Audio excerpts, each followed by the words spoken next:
Travis, first and foremost, thanks so much for doing this. In preparation for this interview, I was looking back at the good old days. How much money would I have to give you to pay you to bring back that Razor Ramon mullet from your Islanders days?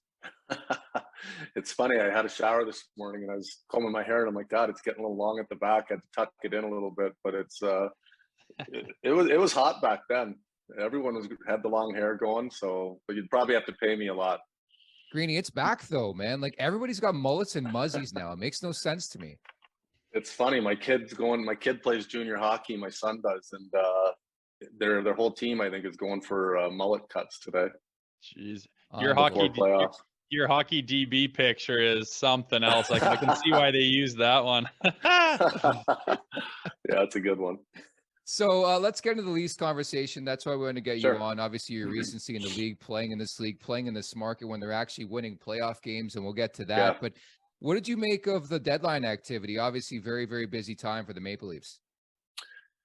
Well, it's hard not to like what they've done. You can see, where management, the team itself, where they felt they needed to add. It's to me, it tells you a lot about where they think their team is at, and as far as what they needed, but also how far they think they can go. And it's probably the city's I'm guessing is buzzing right now, which it always is, but even more so. But I'm sure the guys in the room are excited, as they as the most excited they've been in a long time. Do you think, the chemistry conversation is something I wanted to bring up with you? Obviously, you're Right. part of those Leafs teams where you guys were just adding left and right. Deadline time was nuts, man. I remember like running home from school and just looking to see who they picked up. Like it's a different era without social media, but like chemistry around the deadline, do you think that conversation is overplayed? Because obviously they're having it on Broadway right now with the Rangers, certainly with the Right. Maple Leafs, all the activity. How does a team build chemistry, Travis? Well, there's something to be said about it.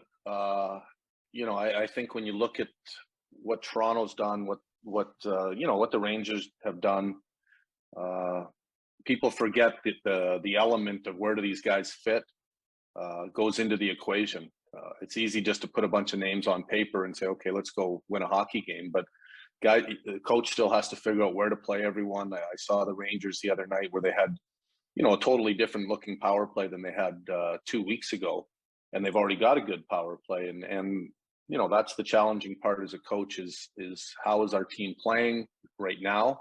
How are they going to play when we change everything, if we change everything, or do we just slide guys in and kind of let them find their way on the team before we make wholesale changes? And I think I've watched some of Toronto's games since the trade. You're seeing Sheldon play around with different things, but obviously Tavares and O'Reilly didn't play last night. And but you still look at their team; they're built for the playoffs, where they've got depth. When guys are out of the lineup, they can still beat good teams. Rosie?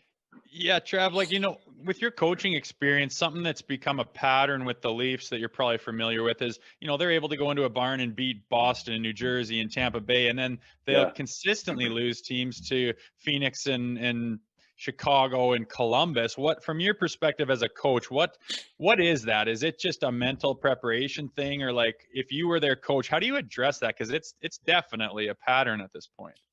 Well, I think it's in every case when that happens, if that happens, it's probably a little different. When you play in Toronto, though, a lot of times certain things are already out there before you even address it as a coach. And that's the challenge of coaching in a Canadian market sometimes is the obvious is the obvious within the room. And the team knows it. They know they haven't played well. And it's easy to sit and say, hey, it's a maturity level. They're taking teams lightly. But they know it. The players know it, and I'm sure the coaches have discussed it. And they haven't got it done. And from the outside looking in, I'd probably the easy thing to say is that it is probably a maturity thing of their group. And I think the teams that win in the long run, they bring it every night, and they have a certain style of game or a certain way they play that doesn't change from team to team. But, and some of it could be a little bit of coincidence as well. Mm-hmm. Like to that point too, we've had this conversation for many years. Like remember the Washington conversation, the Tampa conversation, they couldn't get over that hump. They finally got over that hump. So that that gives you optimism that it can be done. So I ask you this question, Travis, what does Toronto need to do to finally get over that hump in the Stanley Cup playoffs? Well, I don't think there's a simple answer. That's the $1 million question that every team in the league looks to get the answer to at the very end. Again, I'm not inside that room, but when you watch the Leafs and they haven't got it done, they have to find a way. And playoffs are hard, heavy hockey. I think the Leafs have put themselves in a spot this year that, when you talk about favorites to win the cup, they're right there. And now they just got to go out and do it. And playoff hockey is different though than regular season hockey. And the Leafs have played enough games now that they know that. They've brought in some guys that have gone all the way. And I think that's going to really help them in the crunch time, in those games where not just the games you need to win or you win or you're in, but it's the games that you lose and you have a day in between games and you're having team meetings. It's not just what the coach says, it's what the guys inside the room say. And, and sometimes it's not, I don't want to use the word unkind, but they're honest words from players that feel it and understand what's going on in the room. And that sometimes pushes a player to do something maybe uncomfortable and what's needed to win a series. And then there's the whole animal of the team they're likely to face in the Tampa Bay Lightning for the second straight season. They had them on the ropes, but you coached against this team, man. You got Vasilevsky, you got Kucherov, you got Stamkos, you got Point. Like, it just goes on and on and on and on with stud players on that roster. So from that perspective, what type of game plan do you think you would have in place, especially knowing Ryan O'Reilly is now in the mix and we assume he's going to be healthy and good to go for game one? The matchup game, like, how big of a story will that be in this potential series? I think it will be. I mean, again, I go back to where Toronto's at and their team. Like, it wouldn't surprise me if Tampa comes in and says they're the underdog, Yeah. And you look at the depth of Toronto, what they can do, how they can change their lineups. They've got 9D on their roster now. If they're healthy going in, I don't think they have to sit here and think of how are we going to win. Or that it's going to be a surprise if they win. I would expect that they're probably the favorites going into that series. And, but Tampa's, they know how to win. They've done it. They've been there. They've gone through some hard battles. They've gone through a tough stretch lately. But you see, they bounced back with a win yesterday, and I'm certain that they're going to find their game the time the playoffs roll around. It's going to be an exciting series. Speaking of which, Travis, like, your time back in Toronto, you were part of some of those teams that were winning series and whatnot. What's your memories of playing in that city during that era and with those types of players? Well, I mean, it was as a hockey player, Jay, like you'd understand it. I think every Canadian kid should get a chance to play in Toronto. Yeah. It really is special. And when you win in the playoffs there and win a series, win a game, the city's buzzing from game to game. It was really the most exciting time of my NHL career are those moments, those playoff moments that you win, obviously, and losing. You feel it. You feel it more when you're in Toronto, that's for sure. And I look back at those moments and cherish it. It's hard not to as a hockey player. I think there's one thing to win in in certain cities. You dream to win the cup. I could only imagine what it would be like to do it in Toronto. From a fan's perspective, I remember watching back in that era. I fucking lived and died with every loss and hit. I mean, that was a war. And I understand the game's a lot different now, guys. For sure. That was a war, and you lived it, man. Like, what was it like to play for Pat Quinn? Yeah, it was great.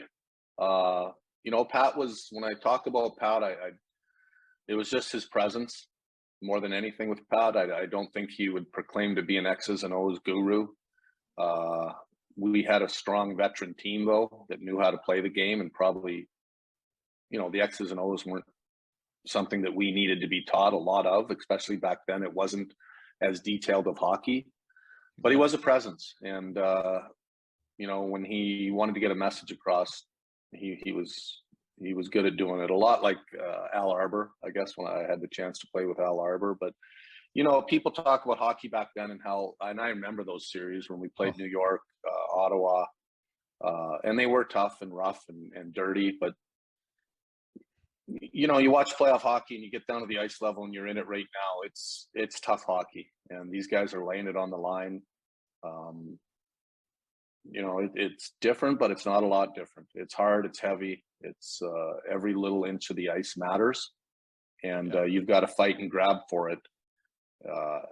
And if you don't, the ice can get tilted, and it's just sometimes it's just that extra little puck battle that decides the difference in a series, to be honest. Seems more like more and more this year, or this day and age, when they go from the regular season to the playoffs. I'm just always surprised at the intensity that is brought, and I don't think there's an era that has as big of a difference in regular season to playoff hockey, because they come out banging, and it seems like they got no time to waste, and it's like a shock to watch, because you're like, here we go. It's some of the most exciting hockey right now. Well, I think so too, and that's where I'm like, that's, you know, there's teams that get close to that on a consistent basis in the regular season, and personally as a coach, I tend to talk about that part of the game in the regular season a lot more than maybe other parts, and it's that will, it's that compete, it's that fire, that desire to win. And you know, I love players that love playing hockey. And I find those are the guys that just want to be at the rink. They love it. They love competing, even in a little battle in practice, because that ultimately rolls over into playoffs. And how high can your compete level get? How much can you get outside your comfort zone to win, really? And what will you do to win? And ultimately, the best teams, they'll do a lot to win. And that's why I like some of the pickups at this deadline, right? Like Luke Shen will drag you into the fight. Nola Chari, Jake McCabe, you know, Sam Lafferty, I thought was really, really good in that victory against the New Jersey Devils. You need those engine type players who are going to drag you into the fight, taking nothing away from the big boys, you know, because they've had their moments, but certainly not in the Stanley Cup playoffs. I got to ask you about X factors, right? Like, I think automatically you look at the pinnacle of teams in Tampa. It always seems like, you know, a Paul or a Hagel scores that big time goal, a Coleman, a Goodrow, like list your player. Who are some guys on this Leafs roster you think could potentially be X factors? I know Alex Kerfoot's a guy's name we brought up quite a bit. Yeah, I like Alex Kerfoot a lot. I know we tried to sign him when we were in Vancouver coming out of college, and I've just because of that, I've watched his career. I think really when you go through their lineup, it could be anyone, and I think that's what's great about the Stanley Cup is, when you look back at the teams that ultimately win it, you know, there's probably 5, 6, 7 guys that you can go through and say, man, they gave us something extra in the playoffs. And that's the beautiful thing about it. You need everyone. You can't just rely on your best players to win. It's hard for them as well. But, you know, they also step up at times during a Stanley Cup run or during a series victory. And, you know, that's the best thing about, I think, the Stanley Cup is you can't win it with half a team. You need everyone to step up at some point in the series, and it might even be a guy that he might be playing for the Marlies right now, that comes up and all of a sudden, you know, scores a big goal, makes a big block, and it's something that you never thought might happen. But that's the best part of playoff hockey, is that whole team mentality. Could also be playing for the University of Minnesota, if you know what I'm saying. Wink, wink, nudge, nudge with Matthew Nyes, right? We had him on the show a couple of weeks back. What a stallion of a kid, so put together, and looking forward to see what he could potentially do at the NHL level here before the Stanley Cup playoffs. What's your read on Austin Matthews? I just said going into the year, it was unrealistic, the expectations that this market and this fan base in general had set for this kid. I mean, he still is a kid when you look at it, but what's your read on what we've seen from Matthews so far this season? Well, I just think, you know, when you're the fact that you're asking me the question, it probably means that there's people are wondering if he's, you know, that he hasn't had a great year. I'm not as a coach or hockey guy from the outside. I look at Austin Matthews and think, wow, you know, he's a great player. He's one of the best players in the league. When I watch his games, I don't necessarily think there's anything missing. And is he hurting, or does he have a nagging injury? I'm not sure. But even when I think he's had a good season. Yeah, he hasn't scored as much as maybe he has in the past, but he's still one of the best players in the league. When he has the puck, it's hard to take it from him. but I like how committed he's become and the type of player that he, to me anyway, that he's understanding, much like a lot of young players take a little time in that 200-foot game. And, you know, I noticed just coaching him from year 1 to year, whatever it was, 5, the 5th year in Vancouver, how that part of his game changed, and his ability to shut down plays in his own zone really led to his team winning. And lastly, before we wrap, you got any good playoff stories? I mentioned some of those rosters you were on. Like, what was it like to play with some of those guys? And again, as mentioned, as Jay brought up, like just playing in the Stanley Cup playoffs in this city, it's springtime, Yeah. you're feeling good, you're on King Street West, you know, you're buzzing out there. You know, when I look back and those teams in Toronto, I think the compete level of the groups that we had, to be honest, internally we had a lot of guys that, you know, were hard players, but also skilled. And, you know, I know when the game was on the line and that, man, the guys in that room really wanted to win and would do literally anything to win, sometimes crossing the line. And, you know, I think that's contagious too. It brings out, it makes another player play harder. You know, I know, you know, I looked at my career as a player and I didn't like the player I was my first 6-7 years in the league.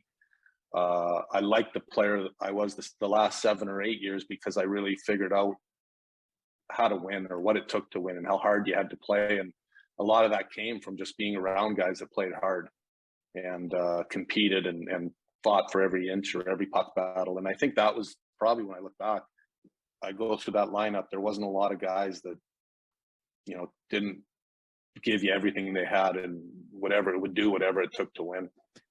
Well, personally, I think they should retire the number 39 in this market, but that's a story for another day. Yeah, is it ever? Greeny, Yeah. appreciate your time, man. Thank you so much for this. All right, guys.